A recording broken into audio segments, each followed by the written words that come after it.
Alright, good day everyone. Once again, this is June Carlo, your property consultant. So guys, if naghahanap kayo ng residential or commercial lot for sale here in Baras, Rizal, please continue to watch this video, guys. And in front of me, guys, is our amenity area, which we have a swimming pool, a clubhouse, and also a basketball court.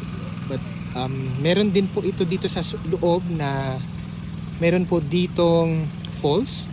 So kaya po pinupuntahan po ito ng mga tao, and also we are selling our lots here for the purpose of commercial and residential. So i-check natin in a bit, in a way, yung ating mga mag-roam around lang muna tayo, no, kung saan yung kaya natin. Okay, sige po. So yan, lakad-lakad lang muna tayo kung anong yan.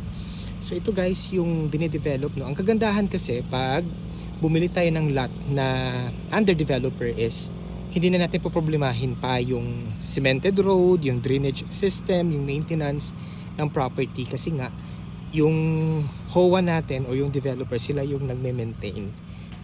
Kahit na hindi natin mapuntahan, it's okay, very well maintained, at pinapataas nila yung value ng property. Alright, so yan guys yung ating mga lots, no. Though marami na tayong nabenta dito sa area na to, yun, pero meron pa tayong mga ibang area na available, no, for sale, kung gusto nyo bumili. So iba-ibang phase. So this is a huge development, guys. So pwede tayong bumili kung anong area yung gusto mo. Gusto mo ba sa lower part, o gusto mo yung sa may upper part, no? Depende po sa inyo.